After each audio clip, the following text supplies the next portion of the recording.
I refuse to not be first. Do we do enough? Well, I never shut up about it.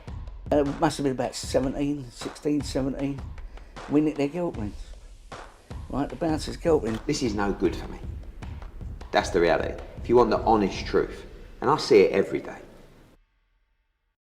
Oscar Bevis, IFL TV, proudly sponsored by Everlast. Well, Bill, I looked at you specifically because I knew you was emotionally invested in this fight, as I know you are with Martin. And I think as a result was read out, the way you acted said it all. That meant a lot tonight, didn't it? Loads, Oscar. Do you know what I mean? I've been with Martin now about 9 years, and he's had it tough. You know that. He was at the wrong weight. He took a couple of defeats early on. But do you know what? We rebuilded, and he deserves it so much. He's the hardest trainer, the hardest worker. He's got a massive heart, and everybody wrote him off. And then he knocked out Marsden last time, and some people called it, it was a fluke. Marsden was this, Marsden was that. But I know what Martin's capable of. And now he's down at 9 stone 9. I think he can go on and, push on for a bit bigger and better. Yeah. What you expected Ben to bring tonight and what he did bring, were they similar? Exactly that. I knew he would work a lot off the high shoulder feed. I knew he would use the feint before throwing and after throwing. I study the game a lot, and especially fights like this. And basically, Ben did everything tonight that we expected. I just got Martin to sit back, get his foot on the outside, as Ben's an orthodox, and just land that backhand. He didn't need to commit. A couple of times he committed and got caught, but that's boxing. But overall, we stuck to the game plan and got it done. Yeah, it is such an incredible story of growth because, like I said, you've been with Martin for 9 years. I haven't been following Martin for 9 years, but from what I've seen from when I started watching Martin to now, it is such an incredible story of growth. Do you put that purely down to hard work? Because there's obviously talent in there.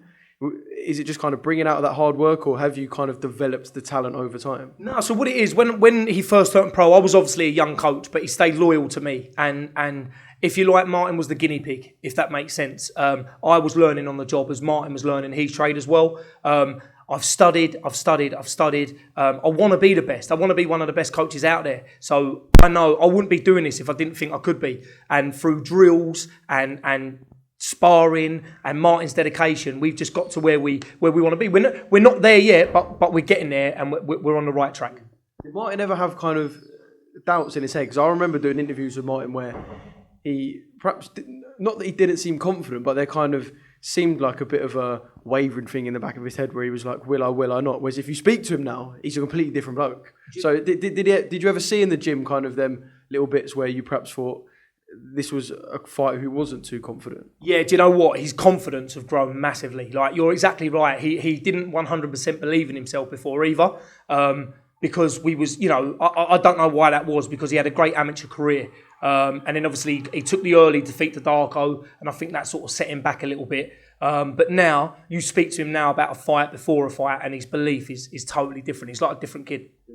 How would you compare this performance to last time? And obviously, he would have had to use different things to win both fights. How would you compare the two? Because there's kind of similarities, but I can see two very different performances as well from Martin. Yeah, do you know what it is? I think before, obviously, winning the title against Marsden was great, but Marsden had already been beaten. So he had been knocked out by Azim, and he'd been stopped by Craig Woodruff. So is there less intrigue around a fighter when they've been beaten, would you say? We didn't underestimate Marsden, obviously, but we knew that he could be beat. There was blueprint there to beat him. However, Ben Smith, coming from one of the best gyms in the country right now, we knew that he'd never been beaten. We knew that he would have a game plan. So we knew that everything we did tonight would have to be on point. So tonight, I think, was slightly better because we beat one of the best gyms out there, and we beat an undefeated fighter, and it felt special.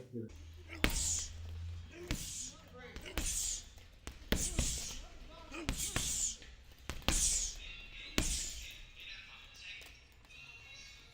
I refuse to not be first. Do we do enough? Well, I never shut up about it. It must have been about 16, 17. We nicked their guilt rings. Right, the bouncer's guilt ring. This is no good for me.